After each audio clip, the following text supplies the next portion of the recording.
Hey, what is up, everybody? This is Stevie Breach coming to you. Last night I put up a review of Bash at the Beach 1996.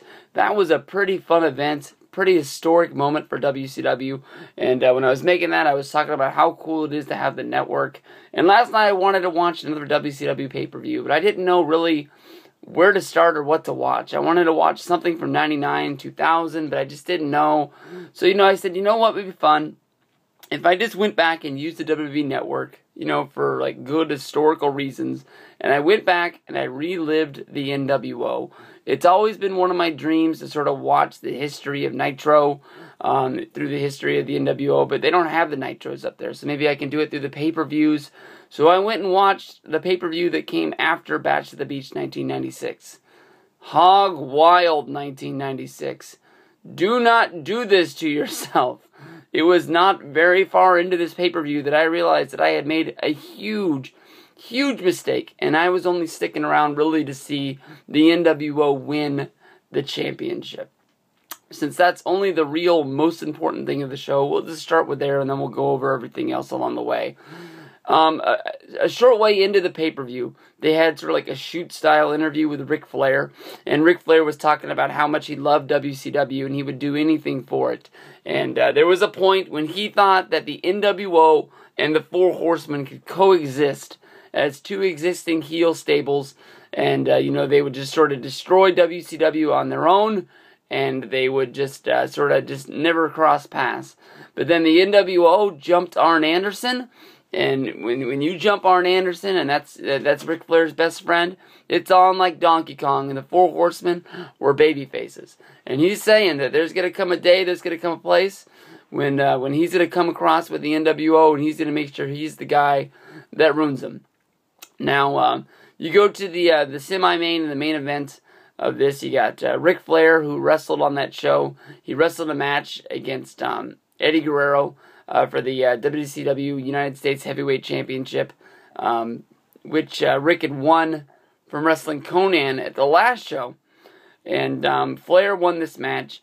This match is on one of the Eddie Guerrero DVDs, and honestly, in my mind, maybe it's an historic moment because it's Eddie and Rick for the first time. But honestly, just with the whole setup of this show, they had a lot of good matches on this show. They had Chris Benoit versus Dean Malenko, but this match is honestly in the middle of a field, surrounded by bikers in the middle of Sturgis. WCW, this is one of the biggest knocks on their company, and one of the stupidest things they've ever done, is there's no admission for this show.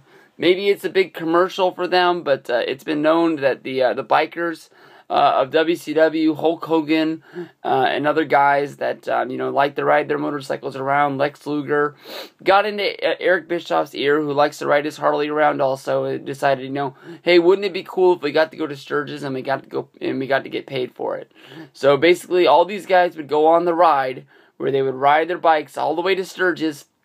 WCW would set up a ring, and they would host the pay-per-view. That was the only way that they made any money off of it, by people like us sitting at home watching this. Because basically, anybody who wanted to just rode their bike up to ringside, parked it, and watched the show. It was standing room only, and it was kind of weird and kind of hard to watch this show. They had a helicopter covering it from above the ring, but you could hear the helicopter hovering throughout the whole show, which was very, very annoying. But they wanted to get the big camera shots because of it being held in the middle of Sturgis. It made this wrestling thing look huge because there was people literally everywhere.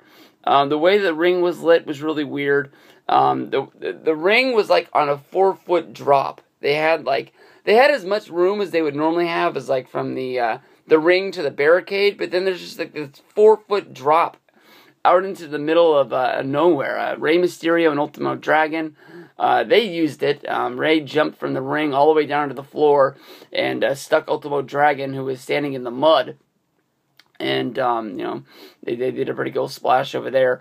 There was a match involving the battle of the bikes between Medusa and Bull Nakano.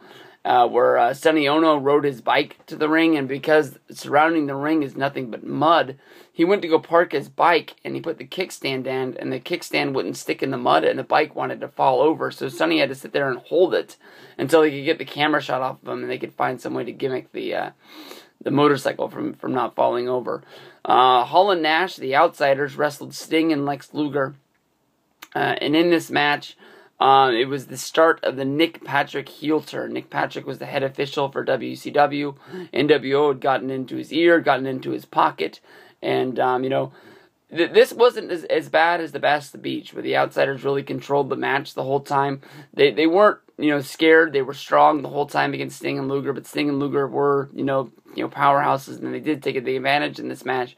And at the point it did look like they had Nash and Hall down, there was just an apparent elbow by Nick Patrick that knocked out Lex Luger, and Hall and Nash were able to get the pin. They were able to take the victory home, and the nWo was got another one up on WCW. In the main event, we had Hollywood Hulk Hogan going up against the Giant. The Giant had been one of the biggest heels in WCW, a guy that nobody could beat, including Hulk Hogan himself. But because of the nWo, he had a phantom, just babyface turn. People had to cheer him because you couldn't have two heels going at it for the championship. As long as Jimmy Hart, one of the biggest heel referees who had turned on Hulk Hogan, immediately just became a miraculous babyface. And in this match, Hogan, was able to control the Giant around, but because the Giant is so big, the Giant was looking like he was going to win this match. And, Hollywood pulled all of his tricks that he could, but it was basically a very, very bad run-in by the Outsiders. First came Scott Hall, who they both came to the ring by themselves, yet for some reason they did not go into the ring at the same time. They had to act like they were sneaking around the referee. Hall tried to come in and come off the top rope, which was caught by the Giant for a big splash. Nash got caught sneaking in the back door, and after that, Hollywood just planted the belt right into the Giant's face, and it was 1, 2, 3, and the nWo was off. They had the biggest prize in the WCW, and history was made. I mean, that was the night they spray-painted nWo on the World Heavyweight Championship. I don't know who planned it, but I don't think they knew it was going to be as big as of a gimmick as it was. It's a pretty legendary thing right there. It doesn't look as good as the real one, but I don't know, man. After the match as well, because this was held on Hulk Hogan's birthday. Actually, it was held on the day before Hulk Hogan's birthday. But they gimmicked it up. The Booty Man, Brutus the Barber Beefcake himself, put on an nWo t-shirt, brought down a big old birthday cake for Hulk Hogan, and tried to celebrate with the nWo. Basically, Hogan said they weren't going to miss business with friendship. He said that that Brutus was his best friend, and he said that he would never cross him, but he had to. He whispered into Hall and Nash's in the ear, and they just took him, and they just went bam. This is what they should have done with the nWo. They should have kept it as these three guys, Hogan, Hall, and Nash. Before long, they had a thing where the Nasty Boys tried to join, and everybody knows why that was. The same reason as the Booty Man here. But basically, they kicked the Nasty Boys out as fast as they got them in. They just used them to try and take down the tag team champions.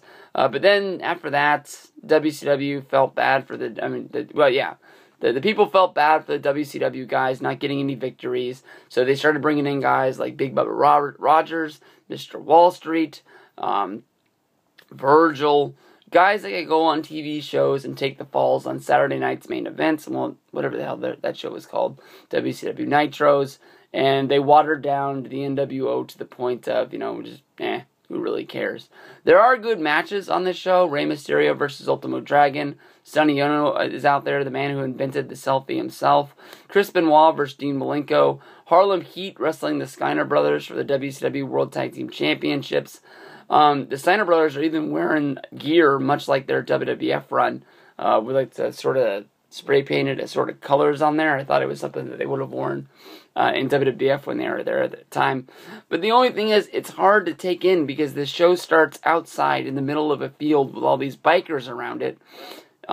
It's just not well set. Like when you're watching into an arena, you can look into the crowd, but the crowd ends into darkness pretty much. You can't see all the way to the back of the arena, but you can see the bikers all the way into the back of the field, which are flashing the camera, which are revving up their engines, making just excessive noise on the outside on their motorcycles.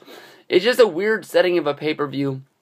And if I can keep watching this run of WCW nWo pay-per-views, I guess I will have to watch another one, but I'm not really looking forward to it.